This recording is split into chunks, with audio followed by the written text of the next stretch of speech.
Uh, Good morning. I'm so glad you're here today. It's Thursday, the 14th, and thanks everybody who came to class today. Hey, I'm going to take a few minutes to talk a little bit about what you've learned this week and to address any questions you have about the slide for this week, the slides. Just heads up that we will not be meeting Monday on, what day is that? Like 15, 16, 17, 18th. On the 18th, it's Martin Luther King Day, and so we're going to have a day off to sleep in and just relax. That means I will only be meeting online to talk to you on Thursday.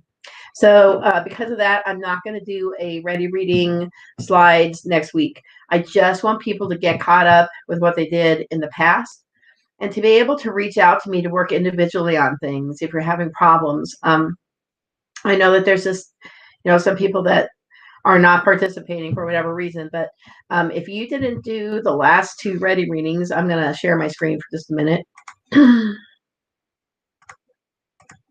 Sorry, I'm going to set up my own kids screen here so that my own, everything that I show you is only what the teacher would see, not what kids would see.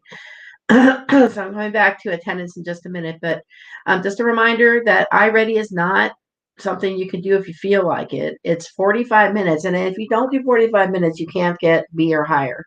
I don't care if you pass something or not, if you are not there. And then I'm working with the district office because after testing, some people are not getting to practice things that they need to practice.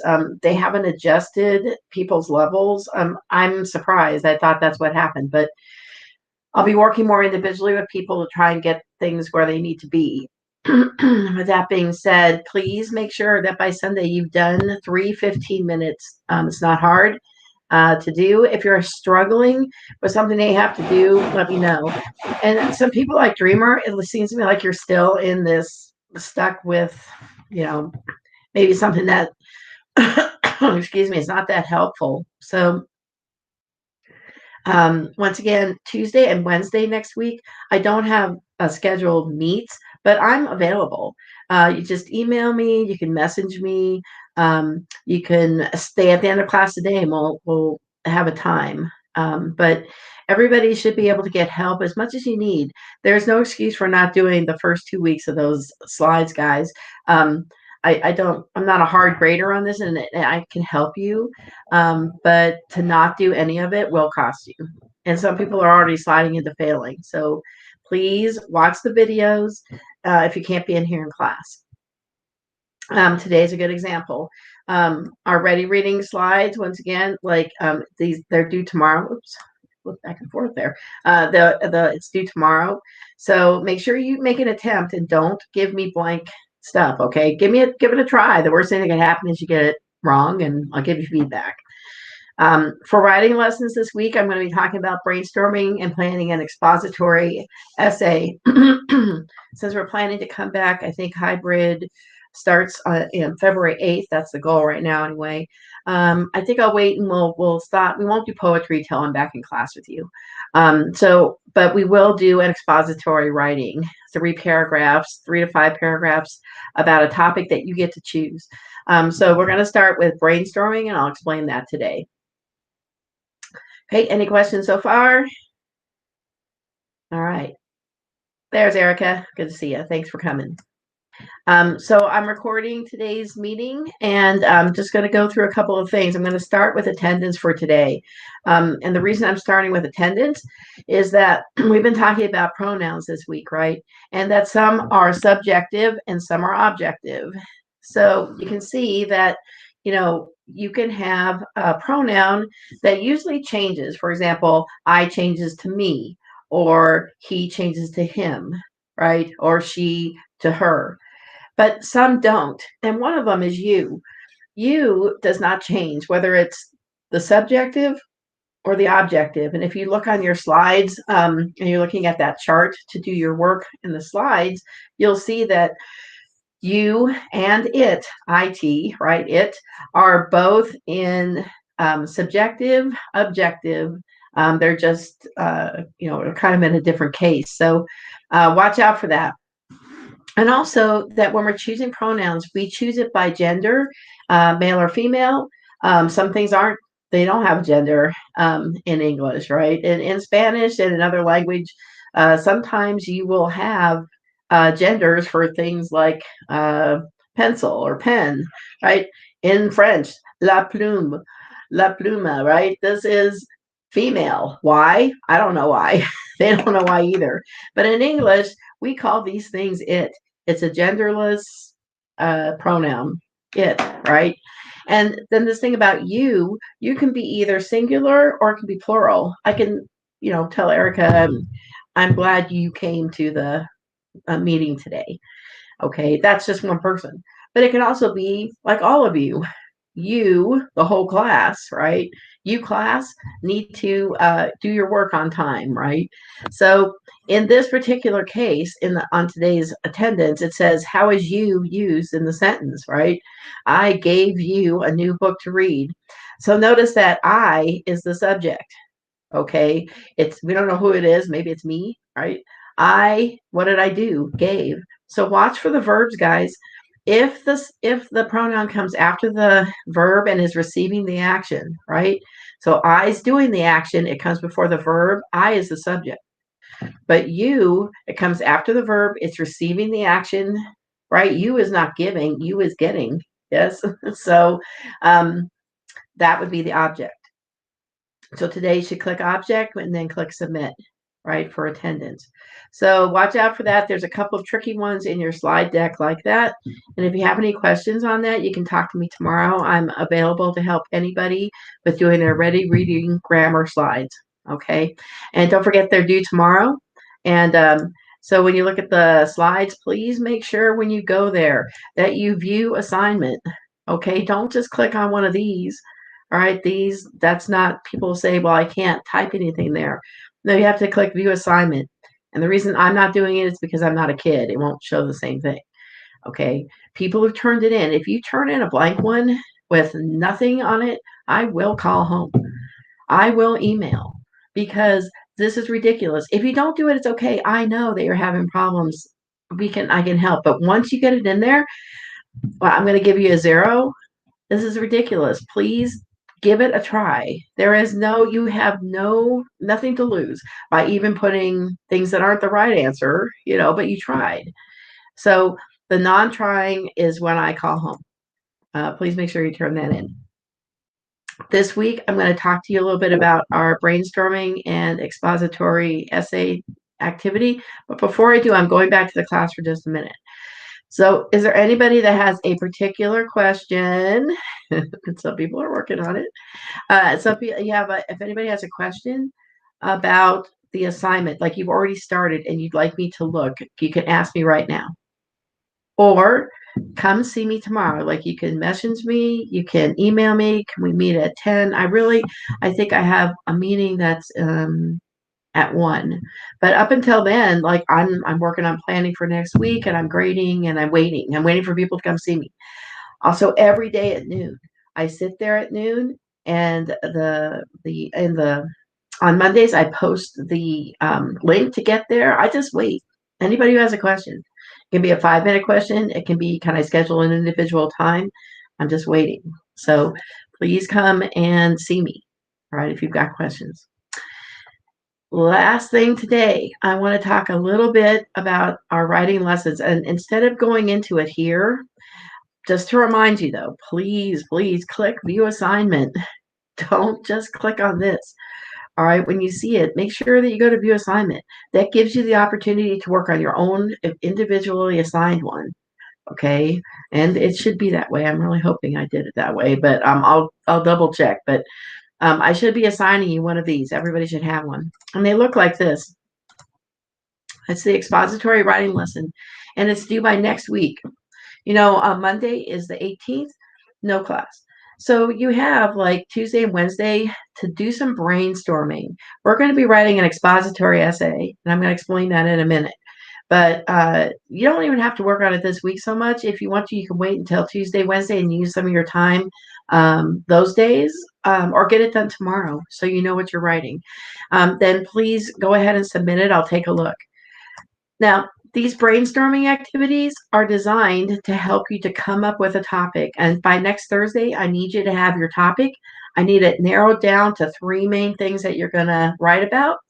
And then we're going to talk about how to plan each one of those so they turn out to be paragraphs. Okay.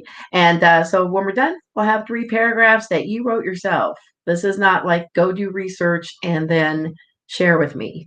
So I'm going to open this up just a little bit so it's bigger. I love my screen at home. I can do that. So hopefully everybody can see, and it just our slide deck that you'll get, it just reminds you, sorry, I shouldn't have done that yet, that you're planning your expository essay, brainstorming, and choosing a topic. That's it. I don't expect you to write anything yet. Okay. And we're teaching the process. That's what we're doing here by looking at the different steps. And remember, the steps of writing involve brainstorming or planning. It involves organizing and making sure that you know what you're going to be doing, and then writing a rough draft, right? And then doing a final draft. And really revising those, not just for like the periods and the conventions, right? um, Grammar, punctuation, spelling, but also for did you actually say what you meant to say?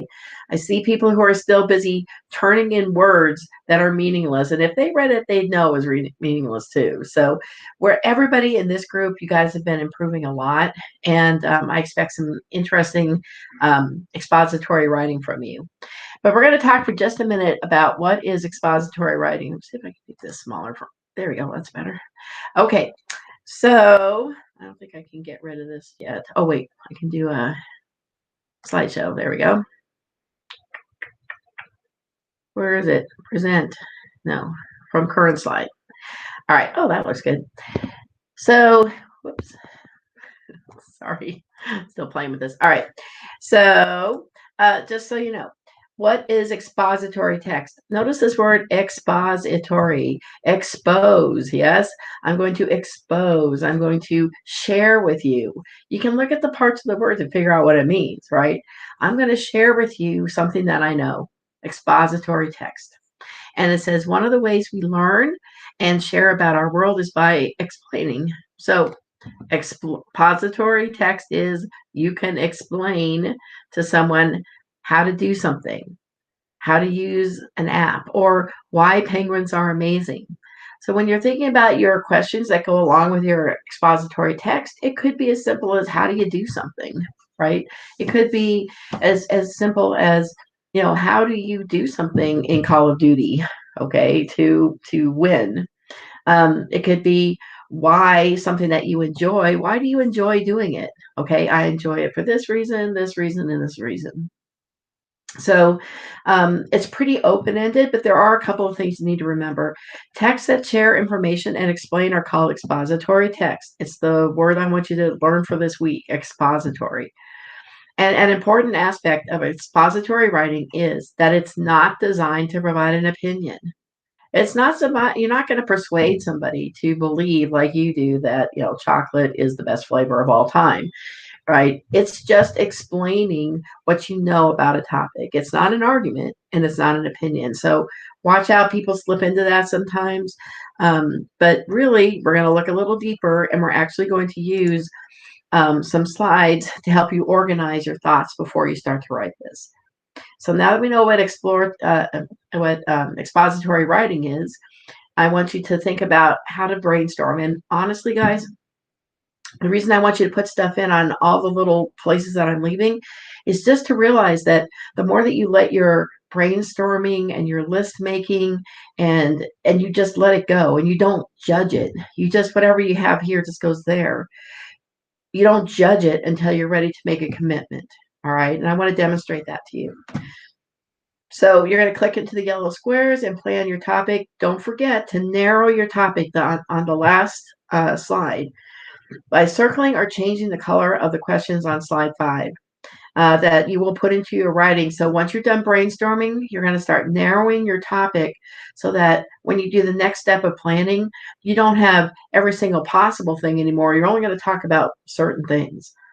And this helps your writer and it helps you to make sure that when you're doing this kind of writing, that the overall organization is the most important thing. right? How you organize your ideas is going to be almost more important than what you're saying. Okay, so a couple of quick things. The one thing I want you to do is to click into these. Whoop, it's not. Sorry, it's in the wrong. Escape here for a second.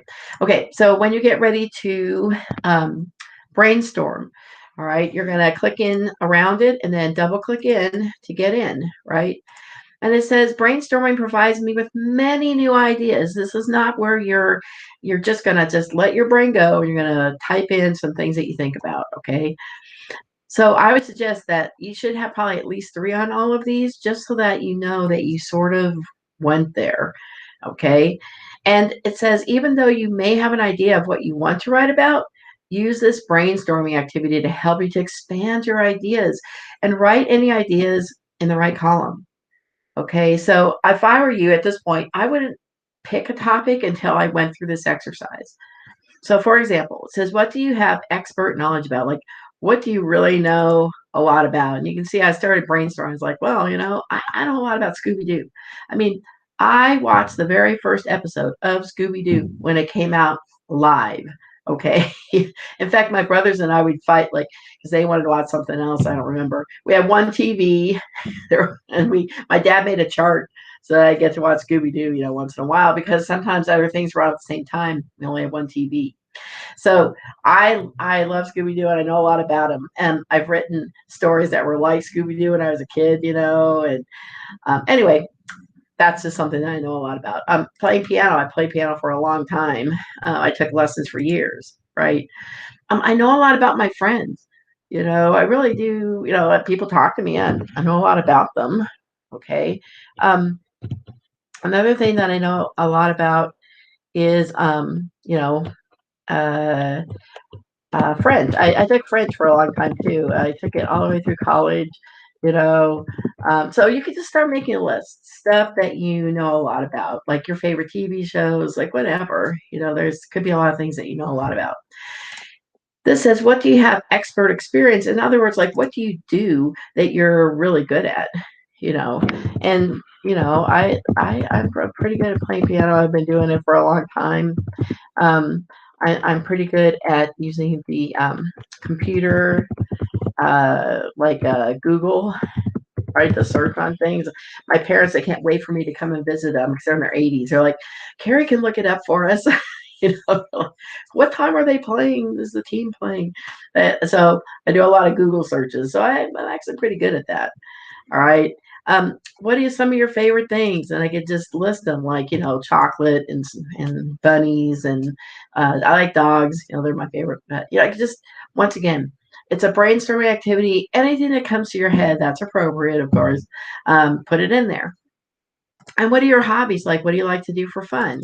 Right? I like to ride my bike.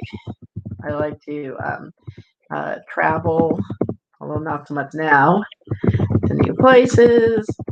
Um, I like to watch movies. I'm like a big movie fan, and I like old movies. So there are things like that. And then what down here, this last one, just be careful with this one because it's not a research topic, okay? But what's something that you like to learn more about? Okay. And one of the things I was telling the other class is that I really like astronomy. I love looking at the stars, and there's been some really incredible things happening up in the heavens right now. Like they just had that conjunction where they had 3 planets line up together, or 2 planets line up together, Jupiter and Saturn, made a big bright star. So like that is, I'm just interested in it. I could never do it because I don't like math. You have to like math to be an astronomer. But it's just something I really would like to know more about. Okay. And also, I'd really like to know a little bit more about, cooking. I've been getting some Blue Apron packets delivered, and I've been doing some extra cooking lately. I'm an okay cook, but I do more baking is what I'm really good at, not so much like cooking. So like I had to use garlic this week, and I had to chop up peppers I've never had before. Maybe more about a certain kind of cooking, especially like Asian, because My parents are from Kansas. We eat Kansas food when I was growing up. Like maybe something more exotic and interesting. So it just gets you started thinking. You should have something in every section, a couple of things. None of them are things that you have to commit to. It's just thinking about what you know, what's in your life. And sometimes it might seem like right now things are a little less, there's less to do, but I think you should be able to figure it out. Anyway, you can see what I decided after I did this. I thought, oh, I guess I'll pick playing piano as my topic. Okay. And so once I pick my overall topic, it could be, um, spices used in Asian cooking, or it can be, just something that you'd like to write a few paragraphs about and explain what you know. Once again, this is not a research paper. You can't go to Google and type in your topic and then cut and paste Google things in here. I want to know what you know. What is your experience with this topic? So, the way to get to that is you use these question starters like who, what, where, when, why, how, do. And you can see I just started brainstorming. I'm like, who invented the piano? Or how do you use the pedals? This is something that people, they ask you, they don't, there's three pedals there. Like, what are they for? Okay. And the one on the far left, like nobody knows what that one's for. One's this to sustain and hold the notes. The other one is like to make it quieter, right? It actually quiets the keyboard so it's quieter. But nobody really knows what the one on the right on the far left, right, far left does. So how do you learn to play a lot of notes? Like sometimes you have to play things, especially in classical, you're playing a lot of notes. How do you learn to do that? um, what's my favorite piano piece and who's my favorite composer? Could I play some ragtime music? And yeah, I could. That actually used to be, I could talk a lot about that. Um, when I was really into piano, I did that a lot. And you could say, why should people learn the piano? And now that I'm thinking about it, this might be a better one than this one right here. I picked this one before, but I'm not so sure I want to do that. Instead, what I'm going to do, I'm going to pick this one. I think there's some really good reasons why people should learn piano, especially if you like to play, if you're musical at all. Okay, there's some really good reasons why. And I could actually write an entire paragraph on that. Okay, this one is a little bit weird. I think I'm going to change that. When I first went through, I was sort of like, oh, maybe this would be a good one. But now I'm thinking it might be more interesting to talk about, how do you learn, like the physical part of playing the piano? Like, how do you use the pedals, right? And so maybe some things like that. You need to have at least three. Okay, please don't pick more than three to five, because each one of these is going to become a paragraph in your essay. All right. So once again, like after you've brainstormed, you can see I didn't do all of them, but I would say you probably need to do at least 10, and if you really get into it, just go on and just let your brain go, because and like I said, it's a planning, right? It's like now when I get ready to write, my overall topic will be playing piano, and I'm going to focus on a little bit about, how do you use the pedals? What favorite composers that I like, and overall, like, why should people learn to play the piano? Right, that's sort of like something I want to end with. This isn't even in the whole organization. In fact, I could change the whole thing when I got ready to write, but at least I have an idea. So when you do this, you'll be. I guess I'll save it. So when you get ready to do yours, you're going to just click on this, and it talks you through the slides just like I did then. Any questions while I've got you guys here with me? You've got a week to work on this. I need it by next Thursday so that you don't get behind on the next part. And don't forget, I'm not seeing you till then, and I won't be posting a new ready reading grammar thing on Monday. All right. You have till Thursday. If you're behind on doing some of my work, please use this time to do it. And I'm available to help any day, pretty much any time, except for I think Friday I have a meeting at 1. Friday and Tuesday and Wednesday. I'm happy to help you, and it doesn't have to be just my class. Okay. I'm going to turn off the recording for a minute. Good luck, and I'll see you next week.